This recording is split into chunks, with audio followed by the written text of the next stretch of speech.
apakah agama Kristen, pokoknya selain Islam, bah, selain Islam, Kristen, Buddha, Hindu, itu bisa masuk surga?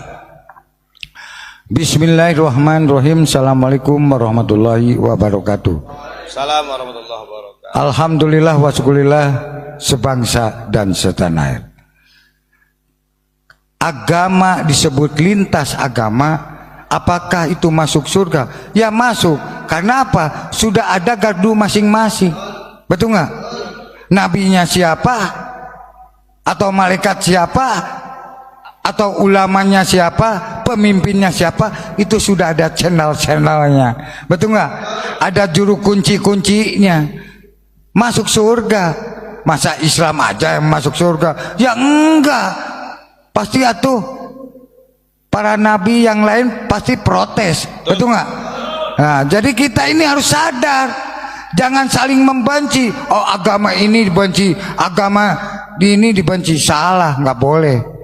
Kalau kita berpancasila, jangan sekali-kali menyakiti agama manapun. Tetap kita harus ramah tamah, cinta kasih sayang, sopan santun, dan jaga akhlak, betul nggak? Itu kalau kita, oh kenapa umat Islam ceramah di gereja? Loh, jangan lihat gerejanya, lihatlah akhlaknya. Di situ ada Injil sama Taurat, Zabur, Quran, betul atau tidak? Masalah ibadah mah lakum dinukum waliyadin, betul nggak? Lah iya, kita ini harus disaring dong. Makanya adanya lintas agama bukan hanya wah ngundang lintas agama diajak ngopi dan oh itu salah. Harus terjun ke lapangan. Hayo mari kita sama-sama gotong royong untuk Indonesia, Pancasila, Merah Putih, NKRI. Itulah lintas agama, disebut lintas iman. Insya Allah masuk surga, betul nggak? Gitu. Assalamualaikum warahmatullahi wabarakatuh. Alhamdulillah ala nikmatillah. Sahabat beriman yang dimuliakan Allah Subhanahu wa taala, alhamdulillah kita bisa berjumpa kembali pada channel ini. Dan pada kesempatan kali ini mari kita simak kajian dari guru kita Ustaz Adi Hidayat. Semoga apa yang beliau sampaikan nanti bisa kita amalkan dalam kehidupan kita sehari-hari. Mari kita simak bersama. Selamat mendengarkan. Tidakkah kita menyerupakan diri dengan orang Yahudi Nasrani bila kita meyakini hanya kita yang masuk surga sedangkan yang lainnya masuk neraka? Tayyib. Semua orang yang memiliki kepercayaan, dia punya keyakinan bahwa keyakinan itu akan mengantarkan dia pada maslahat. Silakan cek, kalau Anda tanyakan kepada non-muslim, dia pun akan yakin masuk surga. Anda tanyakan misalnya pada orang Nasrani, dia yakin masuk surga. Anda tanyakan kepada orang Yahudi, dia yakin masuk surga. Anda tanyakan pada diri kita sendiri, kita pun yakin kita akan masuk surga. Hanya di antara sekian keyakinan itu, kita bisa ukur mana di antara keyakinan yang membuktikan kebenaran dari apa yang diyakini. Sama, Anda ingin mengerjakan sesuatu, semua punya capaian. Tapi kan semua capaian itu bisa diukur mana yang paling benar di antara semua itu. Saya beri contoh kepada Anda misalnya. Baik, jika ada orang mengatakan 2 kali 3 sama dengan berapa? 6 misalnya. 2 kali 3 sama dengan 6. Ada yang yakin 2 kali 3 sama dengan 5. Ada yang yakin 2 kali 3 sama dengan 7. Ada yang yakin 2 kali 3 sama dengan 6. Bagaimana membuktikan keyakinan ini? Mana yang paling benar di antara yang 3 ini? Maka perlu diuji dari semua keyakinan itu untuk menentukan mana yang paling benar dari semua apa yang diyakini itu. Baik, mari kita buktikan misalnya, dari semua apa yang tadi diyakini, kita mesti bedakan, ini ada 2 pertanyaan. Apakah ketika kita akan yakin masuk surga termasuk tasyabbuh? Yang kedua, bagaimana menguji keyakinan antara yang paling benar sehingga iman kita yakin terhadap apa yang kita yakini. Baik, saya mulai dari yang kedua dulu. Quran surah ketiga Ali Imran ayat 19, paling kiri sebelah atas. Inna dina indallahil Islam. Sungguh jika ada pun segala hal yang diyakini disebut dengan agama, din, maka yang paling benar kata Allah, yang saya ridhai hanya Islam. Islam mutlak, itu keyakinan kita. Ketika Allah menyebutkan yang paling benar Islam, bukan hanya menerangkan Islam benar, tapi menurunkan pemahaman-pemahaman supaya yakin cuma Islam yang benar, bukan yang lainnya. Dari mana? Mari kita uji. Dan ini secara ilmiah bisa kita bahas. Jadi jangan sampai antum mengecilkan orang lain tapi tidak punya argumentasi. Quran itu ketika menjelaskan sesuatu sifatnya argumentatif, nih keterangannya. Tapi dari keterangan ini saya tidak paksa Anda untuk meyakini apa yang saya yakini. Anda mau silakan, saya nggak paksa. Itu indahnya Quran. Buka Quran surah kedua ayat 256 paling kiri sebelah bawah. La ikraha fid din. Tidak boleh paksa orang untuk memeluk ad-din. Din yang dimaksud Islam. Quran surah 3 ayat 19. Inna ad-dina 'indallahil Islam. Di dalam Islam nggak boleh paksa orang. Apalagi dengan senjata, nggak boleh. Tembak orang, bom orang, bunuh orang, itu nggak boleh, dilarang. Ya, saya pernah dengar kejadian bom Jalan Tamrin itu. Baik, setelah itu saya ke Lampung, ada pertanyaan, Ustaz, apakah bom di Jalan Tamrin termasuk jihad fisabilillah? Masya Allah. Saya bilang, Pak, Allah, sependek pengetahuan saya, jihad fisabilillah itu jihad di jalan Allah, bukan di Jalan Tamrin. Jaga beda. Kaidahnya lain. Pak, sekarang perhatikan, kata Quran, jangan paksa orang. La ikraha fiddin, lakum dinukum waliyadin. Tapi Quran menerangkan, ketika Anda tanya dari mana taunya Islam benar yang kamu yakini, diturunkanlah variabel-variabelnya untuk membuat Anda berpikir di situ. Contoh, dari aspek ketuhanan, kan yang paling penting, paling substansial, paling esensial, yang paling kuat dalam tatanan keyakinan itu adalah aspek ketuhanan uluhiyah. Yang membedakan satu keyakinan dengan yang lain adalah konsep ketuhanannya. Dalam Islam tidak ada yang paling jelas dibanding keyakinan lain tentang yang menjelaskan tentang ketuhanan kecuali dalam Islam. Contoh, saya berikan gambaran, mohon izin. Siapa Tuhan kita? Allah. Perhatikan baik-baik. Perhatikan, ketika Anda menyebutkan Allah, turun perintah dari Allah. Jangan cukupkan katakan Allah. Jangan cukupkan, tapi Anda mesti punya ilmu untuk menetapkan kenapa Allah yang dianggap Tuhan. Kenapa Allah yang kita yakini sebagai Tuhan? Perhatikan, ketika Nabi ditanya oleh orang-orang kafir Quraisy pada saat itu, "Hei, man rabbuk? Man rabbuk?" Karena ketika turun ayat, "Qul a'udzu birabbin nas, qul a'udzu birabbil falaq." Rabb. Kata mereka, siapa Rabb itu? Karena ini Tuhan-Tuhan kami pun, Lata, Uzza, Manat itu Rabb juga. Rabb kamu siapa? Turun, qul huwa, katakan huwa yang disebut Rabb itu Allah. Saya tulis Allah. Ketika menyebutkan Allah, perhatikan Quran surah 47 ayat 19. Fa'lam, Anda mesti punya ilmu. Annahu la ilaha illallah, untuk menetapkan tiada Tuhan selain Allah. Nah, sekarang lihat baik-baik ya. Dari namanya saja Allah sudah menerangkan, saking jelasnya konsep ketuhanan dalam Islam, namanya saja itu tidak ada bandingannya. Kul, katakan Muhammad, huwa Allah, dialah Rabb itu Allah Ahad, yang dari sifat namanya dia punya sifat Ahad. Lihat sini. Kata Allah, kalau ada satu yang disebut Tuhan, dipertuhankan, maka ciri pertama dia mesti beda dengan makhluk. Lihat baik-baik ya. Konsep ketuhanan dalam Islam mengatakan setiap yang disebut Tuhan, yang diyakini sebagai Tuhan, itu mesti punya perbedaan dengan makhluk yang menuhankannya. Kalau Tuhan sama dengan makhluk, Khalik sama dengan makhluk, apa bedanya kemudian Khalik dengan makhluk? Di kaidah pertama, tidak boleh Allah sama dengan makhluk, Tuhan sama dengan makhluk. Kedua, tidak boleh bahkan Tuhan lebih rendah dari makhluk. Jadi kalau manusia makhluk kuat, Tuhan harus lebih kuat. Kalau makhluknya misalnya, maaf ya, punya kekuatan, Tuhan mesti lebih kuat dibandingkan dengan itu. Sepakat sampai sini? Nah, namanya pun mesti beda dengan makhluk. Lihat, nama Tuhan Allah sifatnya Ahad. Ada Wahid, ada Ahad, itu beda. Kalau Wahid, satu masih mungkin ada dua. Itsnain, tsalatsa, arba'. Tapi kalau Ahad, satu-satunya yang tidak ada duanya. Sekarang perhatikan baik-baik. Dari segi namanya saja, itu sudah punya mukjizat. Kata Allah, nama ini tidak akan pernah ada duanya, dan setiap Anda hilangkan setiap hurufnya akan menunjuk pada zat yang satu. Contoh, Allah, saya hilangkan kemudian satu hamzah wasalnya. Ini baca, lillahi ma fis samawati wa ma fil ard. Saya hilangkan satu huruf, masih menunjuk pada yang satu, Ahad, lillah. Saya hilangkan satu lamnya, lam satu hilang, pasti dia ikut hilang. Baca, lahu mulkus samawati wal ard. Lah masih menunjuk kepada Allah. Saya hilangkan lamnya, baca, hu itu singkatan dari huwa asalnya. Hu singkatan dari huwa. Karena ketika Anda baca huwa wakaf di sini, maka Anda hilangkan wa-nya, baca hu-nya. Quran surah kedua Al-Baqarah ayat 255, paling kiri pertengahan. Allahu la ilaha illa huwal hayyul qayyum, waqaf di huwa. Allahu la ilaha illa huwa-nya enggak dibaca. Kalau Anda ingin baca, Anda munculkan lagi huwa.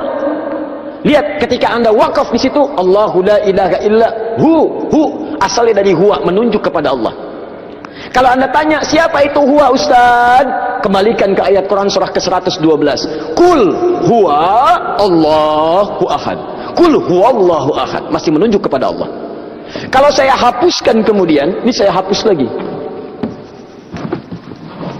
Kelihatan? Tidak. Setiap yang tidak kelihatan disebut dengan ghaib. Maka Allah kemudian menerangkan dalam Quran surah kedua ayat yang ketiga, alladzina yu'minuna bil ghaib, masih menunjuk kepada ghaib itu ahad, Allah. Setiap huruf dihilangkan masih menunjuk pada zat yang sama. Itu baru namanya saja. Sekarang Anda hadirkan segala nama yang dipertuhankan di sini, tuliskan. Ambil contoh saja. Saya tidak tuliskan untuk menghormati kepercayaan yang lain, tapi kalau Anda ingin coba silahkan masukkan. Karena kita agak sensitif nih, pulang dari sini jadi tersangka nanti saya. Misal ada yang mempertuhankan dengan nama, misalnya misal dengan nama yang luas, misal tulis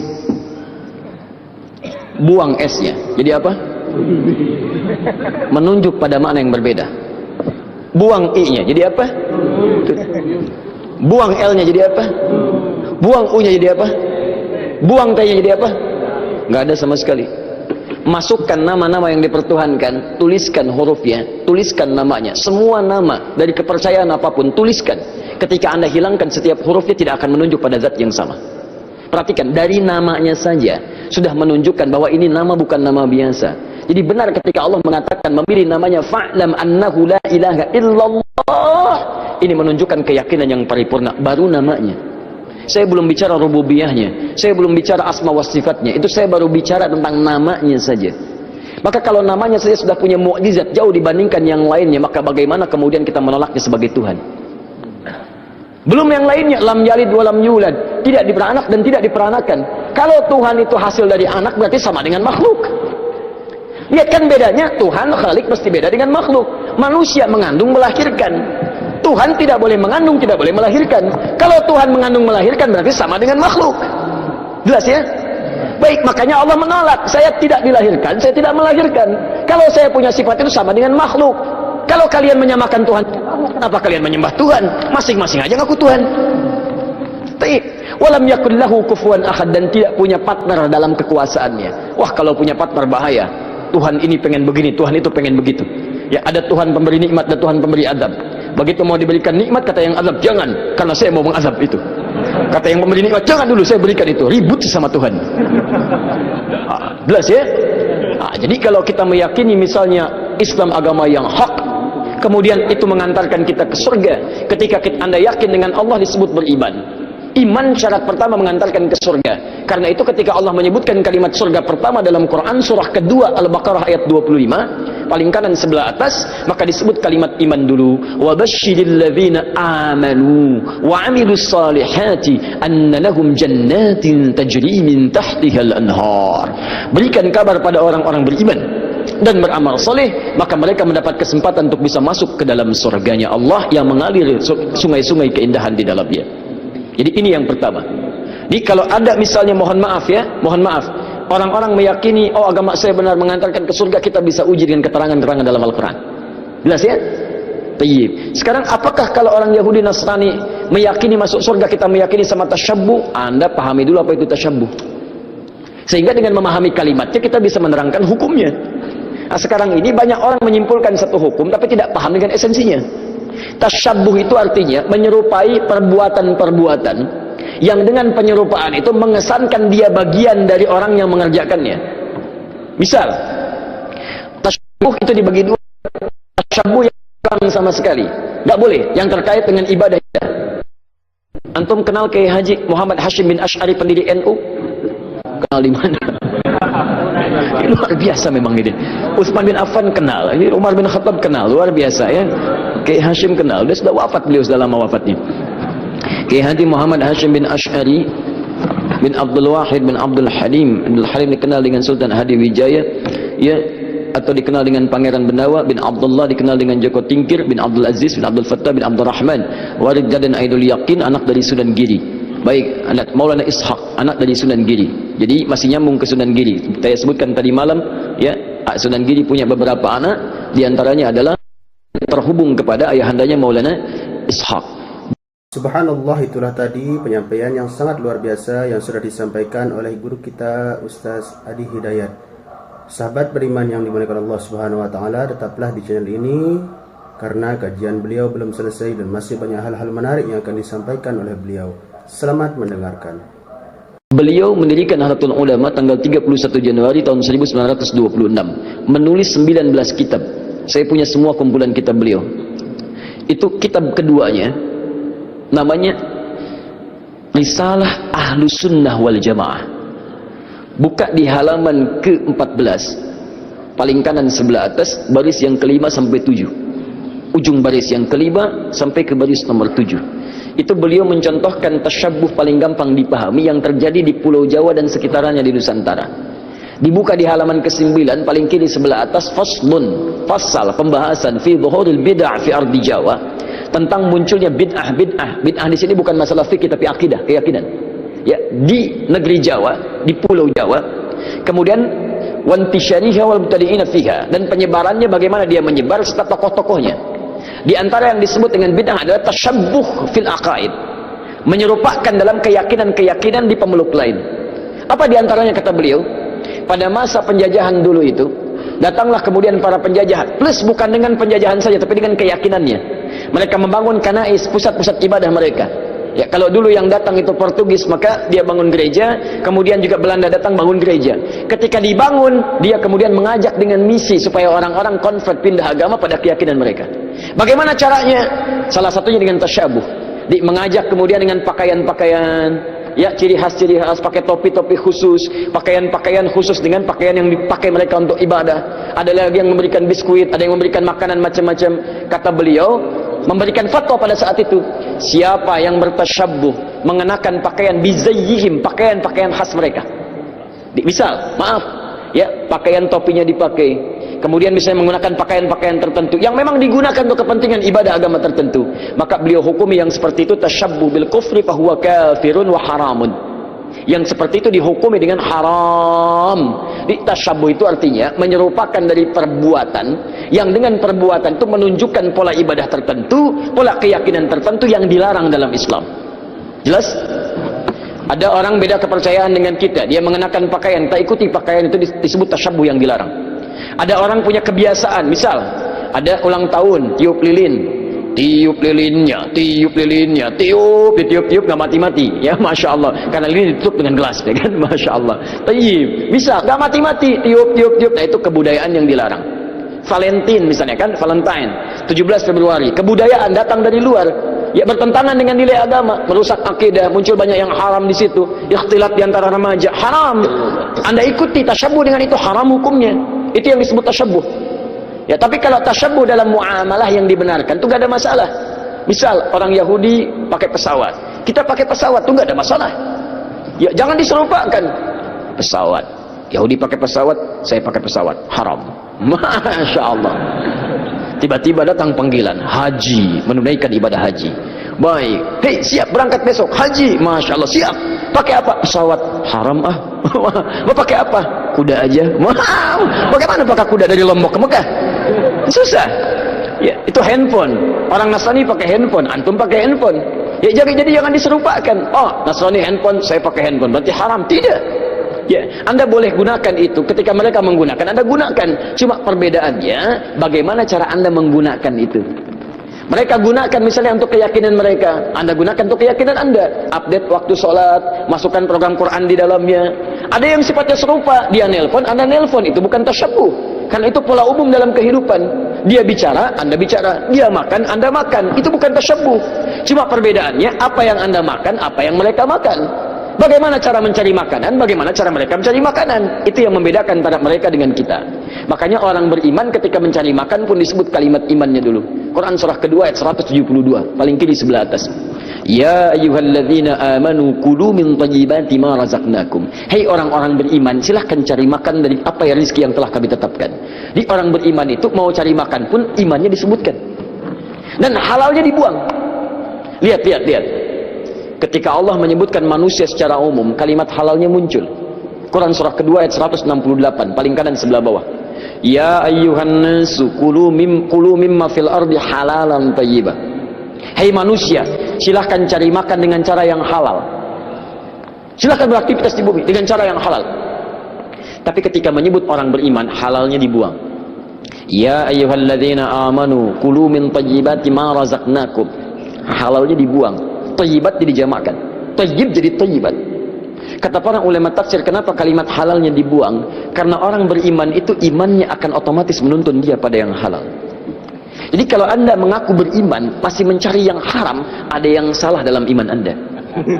Ada yang keliru. Makanya orang beriman itu tidak mungkin melakukan perbuatan buruk. Datang ke kantor, tiba-tiba ada yang misalnya ngasih proyek yang tidak jelas, imannya akan menghentikan tangan dia untuk menyebut yang tidak jelas itu. Pak, silakan tanda tangan Pak. Ini ada tambahan untuk Bapak 100 juta. Begitu akan dilakukan, tangannya mustahil mengerjakan itu. Berhenti dia. Kok tidak tanda tangan Pak? Maaf, saya malu pada Allah subhanahu wa ta'ala. Karena iman saya menahan tangan saya berbuat maksiat. Telunjuk orang tahiyat tidak akan pernah mengerjakan maksiat. 100 juta Pak, gak bisa. 1 miliar Pak, saya istikharah dulu ya. Gak ada tawaran. Paham ya? Nah, jadi kalau mereka yakin masuk surga, kita yakin itu bukan tasyabbuh namanya, tapi perbedaan keyakinan kita untuk didiskusikan mana yang terbenar di antara keyakinan itu. Di tasyabbuh itu sifatnya ada dua, tasyabbuh dengan yang tidak dibenarkan sama sekali, yaitu perbuatan-perbuatan kufur yang bisa mengantarkan kita pada kufuran, atau perbuatan maksiat yang dilarang oleh ketentuan agama. Tapi kalau tasyabbuh dalam muamalah itu bukan tasyabbuh namanya, tapi hanya kegiatan-kegiatan rutinitas yang bisa kita kerjakan oleh setiap manusia. Alhamdulillah, demikianlah kajian penuh ilmu, hikmah dan manfaat yang sudah disampaikan oleh guru kita Ustaz Hadi Hidayat. Semoga apa yang beliau sampaikan bisa kita amalkan dalam kehidupan kita sehari-hari. Sahabat beriman yang dimuliakan Allah Subhanahu wa taala, mari kita doakan beliau mudah-mudahan diberikan kesehatan dan selalu dalam lindungan Allah Subhanahu wa taala. Sampai berjumpa di kajian-kajian berikutnya. Wabillahi taufiq wal hidayah. Wassalamualaikum warahmatullahi wabarakatuh. Setelah kita mendengarkan bersama kajian dari guru kita Ustaz Hadi Hidayat, sekarang mari kita lanjutkan aktivitas kita masing-masing. Semoga apa yang sudah beliau sampaikan menjadi ilmu yang bermanfaat dalam kehidupan kita sehari-hari. Selamat beraktivitas buat sahabat semua dan sukses selalu. Sampai bertemu di kajian-kajian berikutnya. Wabillahi taufiq wal hidayah. Assalamualaikum warahmatullahi wabarakatuh. Apakah agama Kristen, pokoknya selain Islam selain Islam, Kristen, Buddha, Hindu itu bisa masuk surga? Bismillahirrahmanirrahim. Assalamualaikum warahmatullahi wabarakatuh. Assalamualaikum warahmatullahi wabarakatuh. Alhamdulillah wa syukurillah sebangsa dan setanah air. Agama disebut lintas agama, apakah itu masuk surga? Ya masuk. Karena apa? Sudah ada gardu masing-masing. Betul nggak? Nabinya siapa? Atau malaikat siapa? Atau ulamanya siapa? Pemimpinnya siapa? Itu sudah ada channel-channelnya. Betul nggak? Ada juru kunci-kuncinya.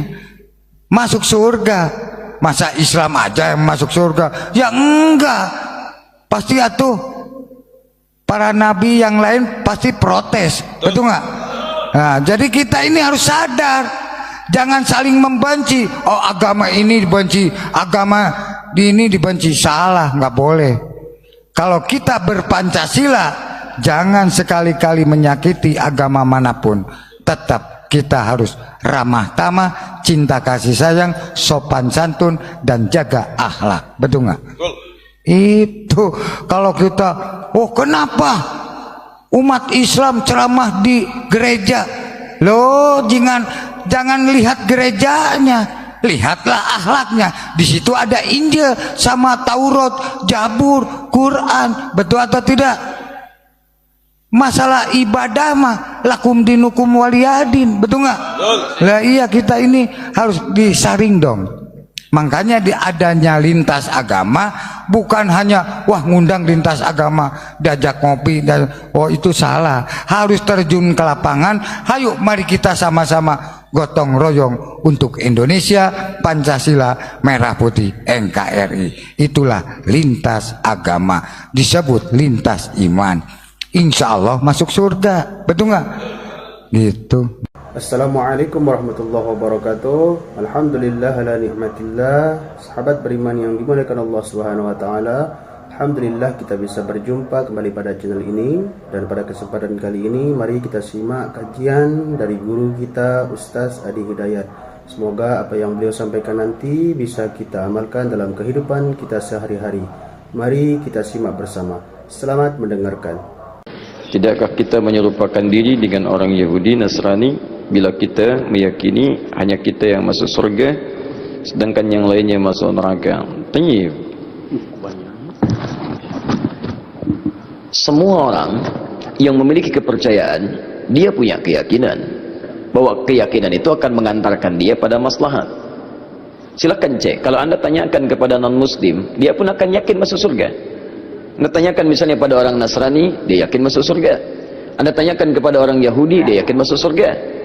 Anda tanyakan pada diri kita sendiri, kita pun yakin kita akan masuk surga. Hanya di antara sekian keyakinan itu, kita bisa ukur mana di antara keyakinan yang membuktikan kebenaran dari apa yang diyakini. Sama, Anda ingin mengerjakan sesuatu, semua punya capaian, tapi kan semua capaian itu bisa diukur mana yang paling benar di antara semua itu. Saya beri contoh kepada Anda misalnya. Baik, jika ada orang mengatakan 2 kali 3 sama dengan berapa? 6 misalnya. 2 kali 3 sama dengan 6. Ada yang yakin 2 kali 3 sama dengan 5. Ada yang yakin 2 kali 3 sama dengan 7. Ada yang yakin 2 kali 3 sama dengan 6. Bagaimana membuktikan keyakinan ini? Mana yang paling benar di antara yang 3 ini? Maka ada perlu diuji dari semua keyakinan itu untuk menentukan mana yang paling benar dari semua apa yang diyakini itu. Baik, mari kita buktikan misalnya dari semua apa yang tadi diyakini, kita mesti bedakan. Ini ada 2 pertanyaan. Apakah ketika kita akan yakin masuk surga termasuk tasyabbuh? Yang kedua, bagaimana menguji keyakinan antara yang paling benar sehingga iman kita yakin terhadap apa yang kita yakini. Baik, saya mulai dari yang kedua dulu. Quran surah ketiga Ali Imran ayat 19, paling kiri sebelah atas. Innad dina indallahil Islam. Sungguh jika ada pun segala hal yang diyakini disebut dengan agama, din, maka yang paling benar kata Allah, yang saya ridhai hanya Islam. Islam mutlak, itu keyakinan kita. Ketika Allah menyebutkan yang paling benar Islam, bukan hanya menerangkan Islam benar, tapi menurunkan pemahaman-pemahaman supaya yakin cuma Islam yang benar, bukan yang lainnya. Dari mana? Mari kita uji. Dan ini secara ilmiah bisa kita bahas. Jadi jangan sampai antum mengecilkan orang lain tapi tidak punya argumentasi. Quran itu ketika menjelaskan sesuatu sifatnya argumentatif, nih keterangannya. Tapi dari keterangan ini saya tidak paksa Anda untuk meyakini apa yang saya yakini. Anda mau silakan, saya nggak paksa, itu indahnya Quran. Buka Quran surah kedua ayat 256 paling kiri sebelah bawah.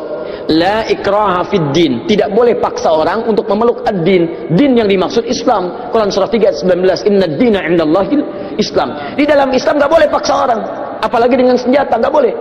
Tembak orang, bom orang, bunuh orang, itu nggak boleh, dilarang. Ya, saya pernah dengar kejadian bom Jalan Tamrin itu. Baik, setelah itu saya ke Lampung, ada pertanyaan, Ustaz, apakah bom di Jalan Tamrin termasuk jihad fisabilillah? Masya Allah.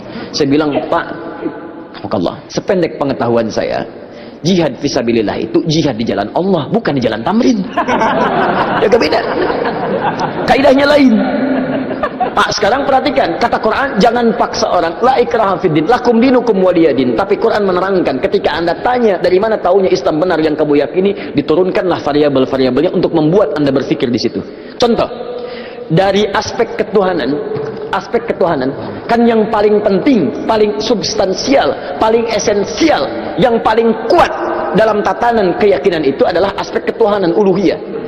Yang membedakan satu keyakinan dengan yang lain adalah konsep ketuhanannya. Dalam Islam tidak ada yang paling jelas dibanding keyakinan lain tentang yang menjelaskan tentang ketuhanan kecuali dalam Islam. Contoh, saya berikan gambaran, mohon izin. Siapa Tuhan kita? Allah. Perhatikan baik-baik. Perhatikan, ketika Anda menyebutkan Allah, turun perintah dari Allah. Jangan cukupkan katakan Allah. Jangan cukupkan, tapi Anda mesti punya ilmu untuk menetapkan kenapa Allah yang dianggap Tuhan. Kenapa Allah yang kita yakini sebagai Tuhan. Perhatikan, ketika Nabi ditanya oleh orang-orang kafir Quraisy pada saat itu, "Hei, man rabbuk? Man rabbuk?" Karena ketika turun ayat qul a'udzu birabbin nas, qul a'udzu birabbil falaq, Rabb. Kata mereka, siapa Rabb itu? Karena ini Tuhan-Tuhan kami pun Lata, Uzza, Manat itu Rabb juga. Rabb kamu siapa? Turun qul huwa, katakan huwa yang disebut Rabb itu Allah. Saya tulis Allah. Ketika menyebutkan Allah, perhatikan Quran surah 47 ayat 19, Fa'lam, Anda mesti punya ilmu annahu la ilaha illallah, untuk menetapkan tiada Tuhan selain Allah. Nah, sekarang lihat baik-baik ya. Dari namanya saja Allah sudah menerangkan, saking jelasnya konsep ketuhanan dalam Islam, namanya saja itu tidak ada bandingannya. Kul, katakan Muhammad, huwa Allah, dialah Rabb itu Allah Ahad, yang dari sifat namanya dia punya sifat Ahad. Lihat sini. Kata Allah, kalau ada satu yang disebut Tuhan, dipertuhankan, maka ciri pertama dia mesti beda dengan makhluk. Lihat baik-baik ya. Konsep ketuhanan dalam Islam mengatakan setiap yang disebut Tuhan, yang diyakini sebagai Tuhan, itu mesti punya perbedaan dengan makhluk yang menuhankannya. Kalau Tuhan sama dengan makhluk, Khalik sama dengan makhluk, apa bedanya kemudian Khalik dengan makhluk? Di kaidah pertama, tidak boleh Allah sama dengan makhluk, Tuhan sama dengan makhluk. Kedua, tidak boleh bahkan Tuhan lebih rendah dari makhluk. Jadi kalau manusia makhluk kuat, Tuhan harus lebih kuat. Kalau makhluknya misalnya, maaf ya, punya kekuatan, Tuhan mesti lebih kuat dibandingkan dengan itu. Sepakat sampai sini? Nah, namanya pun mesti beda dengan makhluk. Lihat, nama Tuhan Allah sifatnya Ahad. Ada Wahid, ada Ahad, itu beda. Kalau Wahid, satu masih mungkin ada dua. Itsnain, tsalatsa, arba'. Tapi kalau Ahad, satu-satunya yang tidak ada duanya. Sekarang perhatikan baik-baik. Dari segi namanya saja, itu sudah punya mukjizat. Kata Allah, nama ini tidak akan pernah ada duanya, dan setiap Anda hilangkan setiap hurufnya akan menunjuk pada zat yang satu. Contoh, Allah, saya hilangkan kemudian satu hamzah wasalnya. Ini baca, lillahi ma fis samawati wa ma fil ard. Saya hilangkan satu huruf, masih menunjuk pada yang satu, Ahad, lillah. Saya hilangkan satu lamnya, lam satu hilang, pasti dia ikut hilang. Baca, lahu mulkus samawati wal ard. Lah masih menunjuk kepada Allah. Saya hilangkan lamnya, baca, hu itu singkatan dari huwa asalnya. Hu singkatan dari huwa. Karena ketika Anda baca huwa wakaf di sini, maka Anda hilangkan wa-nya, baca hu-nya. Quran surah kedua Al-Baqarah ayat 255, paling kiri pertengahan. Allahu la ilaha illa huwal hayyul qayyum, waqaf di huwa. Allahu la ilaha illa wa-nya enggak dibaca. Kalau Anda ingin baca, Anda munculkan lagi huwa. Lihat, ketika Anda waqaf di situ, Allahu la ilaha illa asalnya dari huwa, menunjuk kepada Allah. Kalau Anda tanya, siapa itu huwa Ustaz? Kembalikan ke ayat Quran surah ke-112. Kul huwa Allahu ahad. Kul huwa Allahu ahad, masih menunjuk kepada Allah. Kalau saya hapuskan kemudian, ini saya hapus lagi. Kelihatan? Tidak. Setiap yang tidak kelihatan disebut dengan ghaib. Maka Allah kemudian menerangkan dalam Quran surah kedua ayat yang ketiga, alladzina yu'minuna bil ghaib, masih menunjuk kepada ghaib itu Ahad, Allah. Setiap huruf dihilangkan masih menunjuk pada zat yang sama. Itu baru namanya saja. Sekarang Anda hadirkan segala nama yang dipertuhankan di sini, tuliskan. Ambil contoh saja. Saya tidak tuliskan untuk menghormati kepercayaan yang lain, tapi kalau Anda ingin coba, silahkan masukkan. Karena kita agak sensitif nih, pulang dari sini jadi tersangka nanti saya. Misal, ada yang mempertuhankan dengan nama, misalnya, misal dengan nama yang luas. Misal saja. Misal, tulis, buang S-nya. Jadi apa? Menunjuk pada makna yang berbeda. Buang I-nya. Jadi apa? Buang L-nya jadi apa? Buang U-nya jadi apa? Buang T-nya jadi apa? Nggak ada sama sekali. masukkan nama-nama yang dipertuhankan, tuliskan hurufnya, tuliskan namanya, semua nama dari kepercayaan apapun, tuliskan. Ketika Anda hilangkan setiap hurufnya, tidak akan menunjuk pada zat yang sama. Perhatikan, dari namanya saja sudah menunjukkan bahwa ini nama bukan nama biasa. Jadi benar ketika Allah mengatakan memilih namanya fa'lam annahu la ilaha illallah, ini menunjukkan keyakinan yang paripurna. Baru namanya, saya belum bicara rububiyahnya, saya belum bicara asma wa sifatnya, itu saya baru bicara tentang namanya saja. Maka kalau namanya saja sudah punya mukjizat jauh dibandingkan yang lainnya, maka bagaimana kemudian kita menolaknya sebagai Tuhan? Belum yang lainnya, lam yalid wa lam yulad, tidak diperanak dan tidak diperanakan. Kalau Tuhan itu hasil dari anak, berarti sama dengan makhluk. Lihat kan bedanya, Tuhan Khalik mesti beda dengan makhluk. Manusia mengandung melahirkan, Tuhan tidak boleh mengandung, tidak boleh melahirkan. Kalau Tuhan mengandung melahirkan, berarti sama dengan makhluk. Jelas ya? Baik, makanya Allah menolak, saya tidak dilahirkan, saya tidak melahirkan. Kalau saya punya sifat itu sama dengan makhluk. Kalau kalian menyamakan Tuhan, kenapa kalian menyembah Tuhan? Masing-masing aja ngaku Tuhan.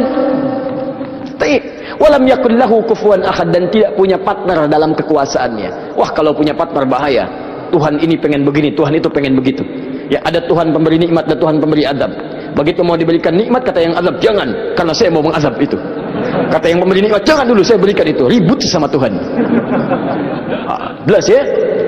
Jadi kalau kita meyakini misalnya Islam agama yang hak, kemudian itu mengantarkan kita ke surga. Ketika Anda yakin dengan Allah, disebut beriman. Iman syarat pertama mengantarkan ke surga. Karena itu ketika Allah menyebutkan kalimat surga pertama dalam Quran surah kedua Al-Baqarah ayat 25, paling kanan sebelah atas, maka disebut kalimat iman dulu. Wa basyiril ladzina amanu wa 'amilus salihati anna lahum jannatin tajri min tahtihal anhar. Berikan kabar pada orang-orang beriman dan beramal soleh, maka mereka mendapat kesempatan untuk bisa masuk ke dalam surganya Allah yang mengalir sungai-sungai keindahan di dalamnya. Jadi ini yang pertama. Jadi kalau ada misalnya, mohon maaf ya, mohon maaf, orang-orang meyakini, oh agama saya benar mengantarkan ke surga, kita bisa uji dengan keterangan-keterangan dalam Al-Quran. Jelas ya? Tayyib. Sekarang apakah kalau orang Yahudi Nasrani meyakini masuk surga, kita meyakini sama tasyabbuh? Anda pahami dulu apa itu tasyabbuh. Sehingga dengan memahami kalimatnya kita bisa menerangkan hukumnya. Nah, sekarang ini banyak orang menyimpulkan satu hukum tapi tidak paham dengan esensinya. Tasyabbuh itu artinya menyerupai perbuatan-perbuatan yang dengan penyerupaan itu mengesankan dia bagian dari orang yang mengerjakannya. Misal, tasyabbuh itu dibagi dua. Tasyabbuh yang kurang sama sekali, tidak boleh, yang terkait dengan ibadah. Antum kenal Kiai Haji Muhammad Hashim bin Asy'ari pendiri NU? Kenal di mana? Ini luar biasa memang ini. Utsman bin Affan kenal, ini Umar bin Khattab kenal, luar biasa ya. Kiai Hashim kenal, dia sudah wafat, beliau sudah lama wafatnya. Kiai Haji Muhammad Hashim bin Asy'ari bin Abdul Wahid bin Abdul Halim. Abdul Halim dikenal dengan Sultan Hadi Wijaya, ya, atau dikenal dengan Pangeran Benawa bin Abdullah, dikenal dengan Joko Tingkir bin Abdul Aziz bin Abdul Fattah bin Abdul Rahman, Walid dan Aidul Yakin, anak dari Sunan Giri. Baik, anak Maulana Ishaq, anak dari Sunan Giri. Jadi masih nyambung ke Sunan Giri. Saya sebutkan tadi malam, ya, Sunan Giri punya beberapa anak, diantaranya adalah terhubung kepada ayahandanya Maulana Ishaq. Subhanallah, itulah tadi penyampaian yang sangat luar biasa yang sudah disampaikan oleh guru kita Ustaz Adi Hidayat. Sahabat beriman yang dimuliakan Allah Subhanahu wa taala, tetaplah di channel ini karena kajian beliau belum selesai dan masih banyak hal-hal menarik yang akan disampaikan oleh beliau. Selamat mendengarkan. Beliau mendirikan Nahdlatul Ulama tanggal 31 Januari tahun 1926, menulis 19 kitab. Saya punya semua kumpulan kitab beliau. Itu kitab keduanya, namanya Risalah Ahlus Sunnah wal Jamaah. Buka di halaman ke-14, paling kanan sebelah atas, baris yang kelima sampai 7, ujung baris yang kelima sampai ke baris nomor 7. Itu beliau mencontohkan tasyabbuh paling gampang dipahami yang terjadi di Pulau Jawa dan sekitarnya di Nusantara. Dibuka di halaman ke-9 paling kiri sebelah atas, faslun, fasal pembahasan fi dhuhuril bid'ah fi ardi Jawa, tentang munculnya bid'ah. Bid'ah di sini bukan masalah fikih tapi akidah, keyakinan. Ya, di negeri Jawa, di Pulau Jawa. Kemudian wantisyariha wal mubtadi'ina fiha, dan penyebarannya bagaimana dia menyebar serta tokoh-tokohnya. Di antara yang disebut dengan bid'ah adalah tasyabbuh fil aqaid, menyerupakan dalam keyakinan-keyakinan di pemeluk lain. Apa di antaranya kata beliau? pada masa penjajahan dulu itu, datanglah kemudian para penjajah, plus bukan dengan penjajahan saja, tapi dengan keyakinannya. Mereka membangun kanais, pusat-pusat ibadah mereka. Ya, kalau dulu yang datang itu Portugis, maka dia bangun gereja, kemudian juga Belanda datang bangun gereja. Ketika dibangun, dia kemudian mengajak dengan misi supaya orang-orang convert, pindah agama pada keyakinan mereka. Bagaimana caranya? Salah satunya dengan tasyabuh. Mengajak kemudian dengan pakaian-pakaian, ya, ciri khas pakai topi-topi khusus, pakaian-pakaian khusus dengan pakaian yang dipakai mereka untuk ibadah. Ada lagi yang memberikan biskuit, ada yang memberikan makanan macam-macam. Kata beliau, memberikan fatwa pada saat itu, siapa yang bertasyabbuh mengenakan pakaian bizayyihim, pakaian-pakaian khas mereka. Misal, maaf, ya, pakaian topinya dipakai, kemudian misalnya menggunakan pakaian-pakaian tertentu yang memang digunakan untuk kepentingan ibadah agama tertentu, maka beliau hukumi yang seperti itu tasyabbuh bil kufri fahuwa kafirun wa haramun. Yang seperti itu dihukumi dengan haram. Tasyabbuh itu artinya menyerupakan dari perbuatan yang dengan perbuatan itu menunjukkan pola ibadah tertentu, pola keyakinan tertentu yang dilarang dalam Islam. Jelas? Ada orang beda kepercayaan dengan kita, dia mengenakan pakaian, tak ikuti pakaian itu disebut tasyabbuh yang dilarang. Ada orang punya kebiasaan, misal ada ulang tahun, tiup lilin, tiup lilinnya, tiup nggak mati-mati, ya, masya Allah, karena lilin ditutup dengan gelas, ya kan, masya Allah. Bisa nggak mati-mati, tiup, nah itu kebudayaan yang dilarang. Valentine misalnya kan, Valentine, 17 Februari, kebudayaan datang dari luar, ya, bertentangan dengan nilai agama, merusak akidah, muncul banyak yang haram di situ, ikhtilat di antara remaja, haram. Anda ikuti tasyabbuh dengan itu, haram hukumnya. Itu yang disebut tasyabbuh. Ya, tapi kalau tasyabbuh dalam muamalah yang dibenarkan itu gak ada masalah. Misal orang Yahudi pakai pesawat, kita pakai pesawat itu gak ada masalah. Ya, jangan diserupakan. Pesawat, Yahudi pakai pesawat, saya pakai pesawat, haram. Masya Allah. Tiba-tiba datang panggilan haji, menunaikan ibadah haji. Baik, hei, siap berangkat besok haji, masya Allah, siap. Pakai apa? Pesawat, haram ah. Mau pakai apa? Kuda aja. Wow, bagaimana pakai kuda dari Lombok ke Mekah? Susah. Ya, itu handphone. Orang Nasrani pakai handphone, antum pakai handphone. Ya, jadi jangan diserupakan. Oh, Nasrani handphone, saya pakai handphone, berarti haram. Tidak. Ya, Anda boleh gunakan itu ketika mereka menggunakan, Anda gunakan. Cuma perbedaannya bagaimana cara Anda menggunakan itu. Mereka gunakan misalnya untuk keyakinan mereka, Anda gunakan untuk keyakinan Anda. Update waktu sholat, masukkan program Quran di dalamnya. Ada yang sifatnya serupa, dia nelpon, Anda nelpon, itu bukan tasyabbuh. Karena itu pola umum dalam kehidupan. Dia bicara, Anda bicara. Dia makan, Anda makan. Itu bukan tasyabbuh. Cuma perbedaannya apa yang Anda makan, apa yang mereka makan. Bagaimana cara mencari makanan, bagaimana cara mereka mencari makanan. Itu yang membedakan antara mereka dengan kita. Makanya orang beriman ketika mencari makan pun disebut kalimat imannya dulu. Quran surah kedua ayat 172, paling kiri sebelah atas. Ya ayyuhalladzina amanu kulu min thayyibati ma razaqnakum. Hei orang-orang beriman, silahkan cari makan dari apa ya rezeki yang telah kami tetapkan. Di orang beriman itu mau cari makan pun imannya disebutkan. Dan halalnya dibuang. Lihat. Ketika Allah menyebutkan manusia secara umum, kalimat halalnya muncul. Quran surah kedua ayat 168, paling kanan sebelah bawah. Ya ayyuhan nasu kulu mimma fil ardi halalan thayyiba. Hei manusia, silahkan cari makan dengan cara yang halal. Silahkan beraktivitas di bumi dengan cara yang halal. Tapi ketika menyebut orang beriman, halalnya dibuang. Ya ayyuhalladzina amanu kulu min thayyibati ma razaqnakum. Halalnya dibuang. Thayyibat dijamakkan. Thayyib jadi thayyibat. Kata para ulama tafsir, kenapa kalimat halalnya dibuang? Karena orang beriman itu imannya akan otomatis menuntun dia pada yang halal. Jadi kalau Anda mengaku beriman masih mencari yang haram, ada yang salah dalam iman Anda. Ada yang keliru. Makanya orang beriman itu tidak mungkin melakukan perbuatan buruk. Datang ke kantor, tiba-tiba ada yang misalnya ngasih proyek yang tidak jelas, imannya akan menghentikan tangan dia untuk menyebut yang tidak jelas itu. Pak, silakan tanda tangan Pak, ini ada tambahan untuk Bapak 100 juta. Begitu akan dilakukan, tangannya mustahil mengerjakan itu, berhenti dia. Kok tidak tanda tangan Pak? Maaf, saya malu pada Allah subhanahu wa ta'ala, karena iman saya menahan tangan saya berbuat maksiat. Telunjuk orang tahiyat tidak akan pernah mengerjakan maksiat. 100 juta Pak, gak bisa. 1 miliar Pak, saya istikharah dulu ya. Gak ada tawaran. Paham ya? Nah, jadi Kalau mereka yakin masuk surga, kita yakin, itu bukan tasyabbuh namanya, tapi perbedaan keyakinan kita untuk didiskusikan mana yang terbenar di antara keyakinan itu. Di tasyabbuh itu sifatnya ada dua, tasyabbuh dengan yang tidak dibenarkan sama sekali, yaitu perbuatan-perbuatan kufur yang bisa mengantarkan kita pada kufuran, atau perbuatan maksiat yang dilarang oleh ketentuan agama. Tapi kalau tasyabbuh dalam muamalah itu bukan tasyabbuh namanya, tapi hanya kegiatan-kegiatan rutinitas yang bisa kita kerjakan oleh setiap manusia. Alhamdulillah, demikianlah kajian penuh ilmu, hikmah dan manfaat yang sudah disampaikan oleh guru kita Ustaz Hadi Hidayat. Semoga apa yang beliau sampaikan bisa kita amalkan dalam kehidupan kita sehari-hari. Sahabat beriman yang dimuliakan Allah Subhanahu wa taala, mari kita doakan beliau mudah-mudahan diberikan kesehatan dan selalu dalam lindungan Allah Subhanahu wa taala. Sampai berjumpa di kajian-kajian berikutnya. Wabillahi taufiq wal hidayah. Wassalamualaikum warahmatullahi wabarakatuh. Setelah kita mendengarkan bersama kajian dari guru kita, Ustaz Adi Hidayat, sekarang mari kita lanjutkan aktivitas kita masing-masing. Semoga apa yang sudah beliau sampaikan menjadi ilmu yang bermanfaat dalam kehidupan kita sehari-hari. Selamat beraktivitas buat sahabat semua dan sukses selalu. Sampai bertemu di kajian-kajian berikutnya. Wabillahi taufiq wal hidayah. Wassalamualaikum warahmatullahi wabarakatuh.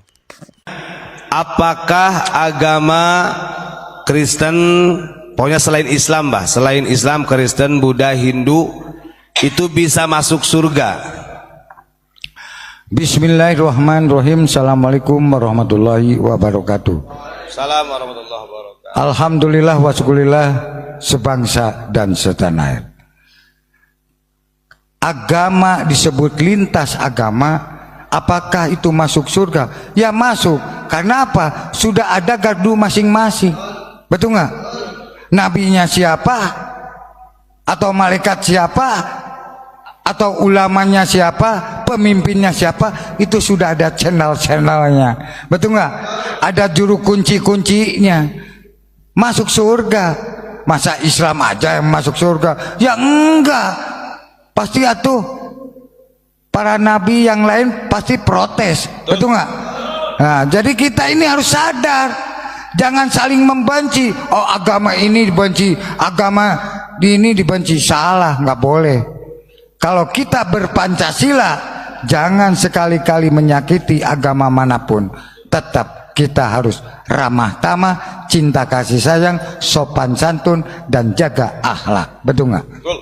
Itu kalau kita, oh kenapa umat Islam ceramah di gereja?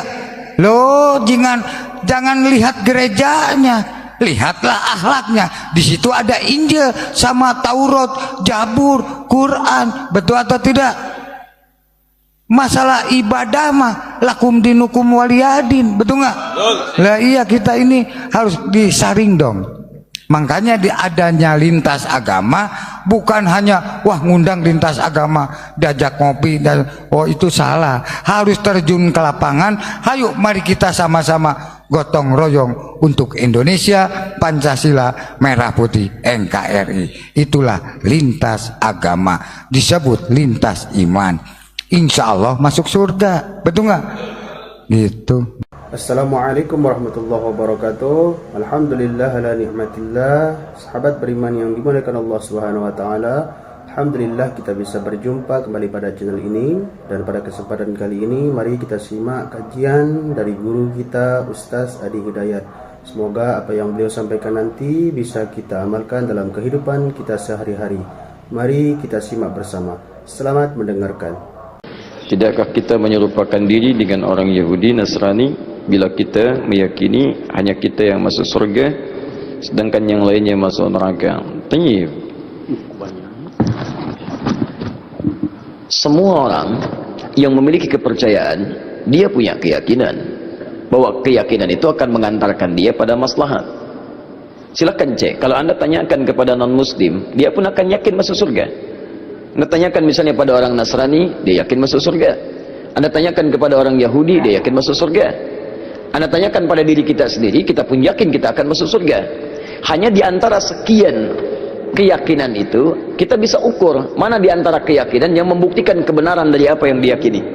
Sama, Anda ingin mengerjakan sesuatu, semua punya capaian. Tapi kan semua capaian itu bisa diukur mana yang paling benar di antara semua itu. Saya beri contoh kepada Anda misalnya. Baik, jika ada orang mengatakan 2 kali 3 sama dengan berapa?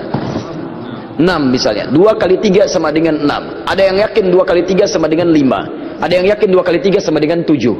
Ada yang yakin 2 kali 3 sama dengan 6. Bagaimana membuktikan keyakinan ini? Mana yang paling benar di antara yang 3 ini? Maka perlu diuji dari semua keyakinan itu untuk menentukan mana yang paling benar dari semua apa yang diyakini itu. Baik, mari kita buktikan misalnya dari semua apa yang tadi diyakini, kita mesti bedakan. Ini ada 2 pertanyaan. Apakah ketika kita akan yakin masuk surga termasuk tasyabbuh?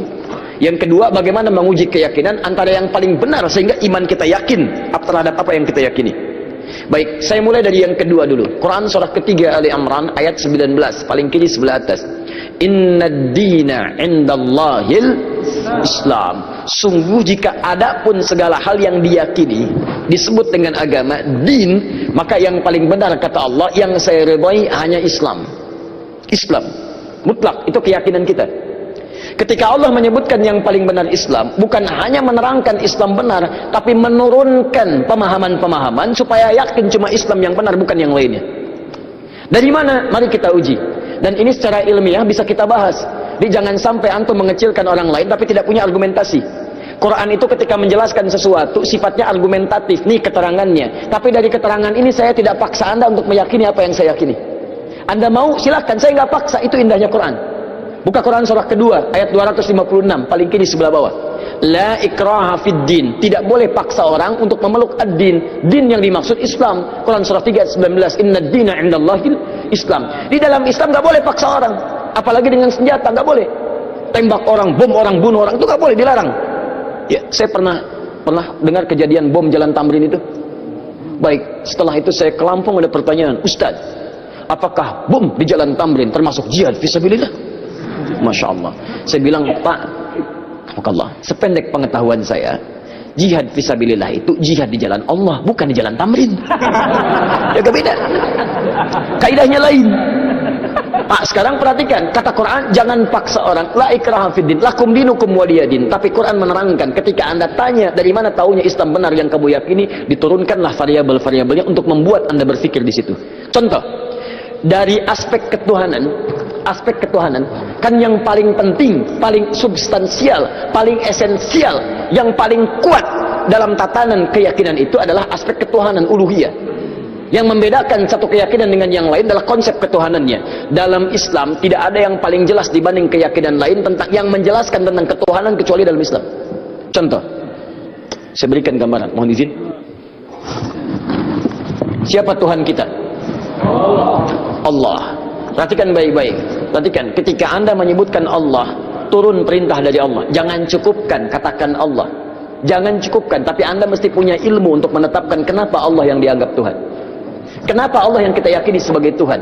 Perhatikan, ketika Nabi ditanya oleh orang-orang kafir Quraisy pada saat itu, "Hei, man rabbuk? Man rabbuk?" Karena ketika turun ayat, "Qul a'udzu birabbin nas, qul a'udzu birabbil falaq." Rabb. Kata mereka, siapa Rabb itu? Karena ini Tuhan-Tuhan kami pun la ta'uzza manat, itu Rabb juga. Rabb kamu siapa? Turun, qul huwa, katakan huwa, yang disebut Rabb itu Allah. Saya tulis Allah. Ketika menyebutkan Allah, perhatikan Quran surah 47 ayat 19, fa'lam, Anda mesti punya ilmu, annahu la ilaha illallah, untuk menetapkan tiada Tuhan selain Allah. Nah, sekarang lihat baik-baik ya. Dari namanya saja Allah sudah menerangkan, saking jelasnya konsep ketuhanan dalam Islam, namanya saja itu tidak ada bandingannya. Kul, katakan Muhammad, huwa Allah, dialah Rabb itu Allah Ahad, yang dari sifat namanya dia punya sifat Ahad. Lihat sini. Kata Allah, kalau ada satu yang disebut Tuhan, dipertuhankan, maka ciri pertama dia mesti beda dengan makhluk. Lihat baik-baik ya. Konsep ketuhanan dalam Islam mengatakan setiap yang disebut Tuhan, yang diyakini sebagai Tuhan, itu mesti punya perbedaan dengan makhluk yang menuhankannya. Kalau Tuhan sama dengan makhluk, Khalik sama dengan makhluk, apa bedanya kemudian Khalik dengan makhluk? Di kaidah pertama, tidak boleh Allah sama dengan makhluk, Tuhan sama dengan makhluk. Kedua, tidak boleh bahkan Tuhan lebih rendah dari makhluk. Jadi kalau manusia makhluk kuat, Tuhan harus lebih kuat. Kalau makhluknya misalnya, maaf ya, punya kekuatan, Tuhan mesti lebih kuat dibandingkan dengan itu. Sepakat sampai sini? Nah, namanya pun mesti beda dengan makhluk. Lihat, nama Tuhan Allah sifatnya ahad. Ada wahid, ada ahad, itu beda. Kalau wahid, satu masih mungkin ada dua. Itsnain, tsalatsa, arba'. Tapi kalau ahad, satu-satunya yang tidak ada duanya. Sekarang perhatikan baik-baik. Dari segi namanya saja, itu sudah punya mukjizat. Kata Allah, nama ini tidak akan pernah ada duanya, dan setiap Anda hilangkan setiap hurufnya akan menunjuk pada zat yang satu.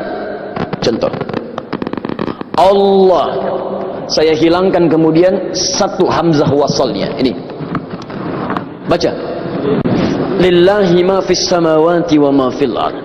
Saya hilangkan satu huruf, masih menunjuk pada yang satu, ahad, lillah. Saya hilangkan satu lamnya, lam satu hilang, pasti dia ikut hilang. Baca, lahu mulkus samawati wal ard. Lah masih menunjuk kepada Allah.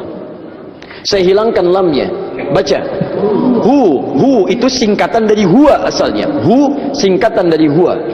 Karena ketika Anda baca huwa wakaf di sini, maka Anda hilangkan wa-nya, baca hu-nya. Quran surah kedua Al-Baqarah ayat 255, paling kiri pertengahan. Allahu la ilaha illa huwal hayyul qayyum, waqaf di huwa. Allahu la ilaha illa wa-nya enggak dibaca. Kalau Anda ingin baca, Anda munculkan lagi huwa. Lihat, ketika Anda wakaf di situ, Allahu la ilaha illa asalnya dari huwa, menunjuk kepada Allah. Kalau Anda tanya, siapa itu huwa Ustaz? Kembalikan ke ayat Quran surah ke-112. Kul huwa Allahu ahad. Kul huwa Allahu ahad. Masih menunjuk kepada Allah. Kalau saya hapuskan kemudian, ini saya hapus lagi. Kelihatan? Tidak. Setiap yang tidak kelihatan disebut dengan ghaib. Maka Allah kemudian menerangkan dalam Quran surah kedua ayat yang ketiga, alladzina yu'minuna bil ghaib, masih menunjuk kepada ghaib itu ahad, Allah. Setiap huruf dihilangkan masih menunjuk pada zat yang sama. Itu baru namanya saja. Sekarang Anda hadirkan segala nama yang dipertuhankan di sini, tuliskan. Ambil contoh saja.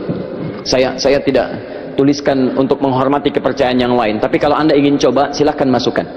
Karena kita agak sensitif nih, pulang dari sini jadi tersangka nanti saya. Misal, ada yang mempertuhankan dengan nama, misal dengan nama yang luas. Misal saja, tulis, buang S-nya, jadi apa?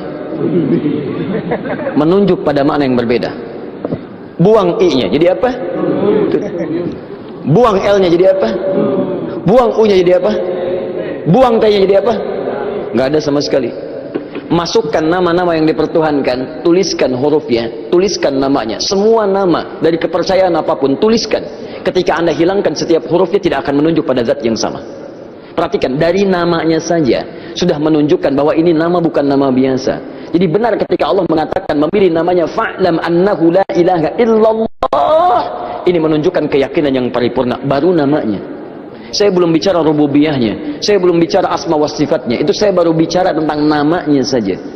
Maka kalau namanya saja sudah punya mukjizat jauh dibandingkan yang lainnya, maka bagaimana kemudian kita menolaknya sebagai Tuhan? Belum yang lainnya, lam yalid wa lam yulad, tidak diperanak dan tidak diperanakan. Kalau Tuhan itu hasil dari anak, berarti sama dengan makhluk. Lihat kan bedanya, Tuhan Khalik mesti beda dengan makhluk. Manusia mengandung melahirkan, Tuhan tidak boleh mengandung, tidak boleh melahirkan. Kalau Tuhan mengandung melahirkan, berarti sama dengan makhluk.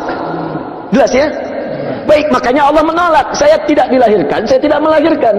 Kalau saya punya sifat itu sama dengan makhluk. Kalau kalian menyamakan Tuhan, kenapa kalian menyembah Tuhan? Masing-masing aja ngaku Tuhan. Baik. Walam yakul lahu kufuwan ahad, dan tidak punya partner dalam kekuasaannya. Wah, kalau punya partner bahaya. Tuhan ini pengen begini, Tuhan itu pengen begitu. Ya, ada Tuhan pemberi nikmat, ada Tuhan pemberi azab. Begitu mau diberikan nikmat, kata yang azab, jangan, karena saya mau mengazab itu. Kata yang pemberi nikmat, jangan dulu, saya berikan itu. Ribut sama Tuhan. Jelas ya? Jadi kalau kita meyakini misalnya Islam agama yang hak, kemudian itu mengantarkan kita ke surga. Ketika Anda yakin dengan Allah, disebut beriman. Iman syarat pertama mengantarkan ke surga. Karena itu ketika Allah menyebutkan kalimat surga pertama dalam Quran surah kedua Al-Baqarah ayat 25, paling kanan sebelah atas, maka disebut kalimat iman dulu. Wa basyiril ladzina amanu wa 'amilus salihati anna lahum jannatin tajri min tahtihal anhar. Berikan kabar pada orang-orang beriman dan beramal soleh, maka mereka mendapat kesempatan untuk bisa masuk ke dalam surganya Allah yang mengalir sungai-sungai keindahan di dalamnya. Jadi ini yang pertama. Jadi kalau ada misalnya, mohon maaf, orang-orang meyakini, oh agama saya benar mengantarkan ke surga, kita bisa uji dengan keterangan-keterangan dalam Al-Quran. Jelas ya? Tayyib. Sekarang apakah kalau orang Yahudi Nasrani meyakini masuk surga, kita meyakini sama tasyabbuh? Anda pahami dulu apa itu tasyabbuh. Sehingga dengan memahami kalimatnya kita bisa menerangkan hukumnya. Nah, sekarang ini banyak orang menyimpulkan satu hukum tapi tidak paham dengan esensinya. Tasyabbuh itu artinya menyerupai perbuatan-perbuatan yang dengan penyerupaan itu mengesankan dia bagian dari orang yang mengerjakannya. Misal, tasyabbuh itu dibagi dua. Tasyabbuh yang kurang sama sekali, nggak boleh, yang terkait dengan ibadah.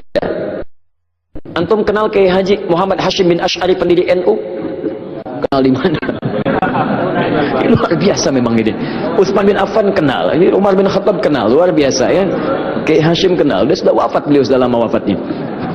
Kiai Haji Muhammad Hashim bin Asy'ari bin Abdul Wahid bin Abdul Halim. Abdul Halim dikenal dengan Sultan Hadiwijaya, ya, atau dikenal dengan Pangeran Benawa bin Abdullah, dikenal dengan Joko Tingkir bin Abdul Aziz bin Abdul Fattah bin Abdul Rahman, Warid Gadan Aidul Yakin, anak dari Sunan Giri.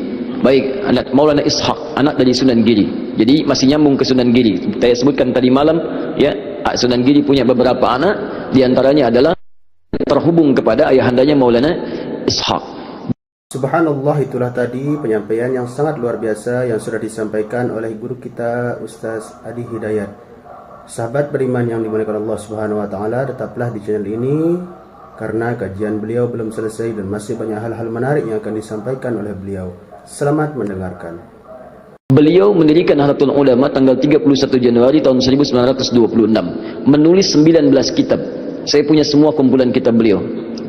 Itu kitab keduanya, namanya Risalah Ahlus Sunnah wal Jamaah. Buka di halaman ke-14, paling kanan sebelah atas, baris yang kelima sampai 7. Ujung baris yang kelima sampai ke baris nomor 7. Itu beliau mencontohkan tasyabbuh paling gampang dipahami yang terjadi di Pulau Jawa dan sekitarnya di Nusantara. Dibuka di halaman ke-9 paling kiri sebelah atas, faslun, fasal pembahasan fi dhuhuril bid'ah fi ardi Jawa, tentang munculnya bid'ah. Bid'ah di sini bukan masalah fikih tapi akidah, keyakinan. Ya, di negeri Jawa, di Pulau Jawa. Kemudian wantisyariha wal mubtadi'ina fiha, dan penyebarannya bagaimana dia menyebar serta tokoh-tokohnya. Di antara yang disebut dengan bid'ah adalah tasyabbuh fil aqaid, menyerupakan dalam keyakinan-keyakinan di pemeluk lain. Apa di antaranya kata beliau? Pada masa penjajahan dulu itu, datanglah kemudian para penjajah, plus bukan dengan penjajahan saja tapi dengan keyakinannya. Mereka membangun kanais, pusat-pusat ibadah mereka. Ya, kalau dulu yang datang itu Portugis, maka dia bangun gereja, kemudian juga Belanda datang bangun gereja. Ketika dibangun, dia kemudian mengajak dengan misi supaya orang-orang convert.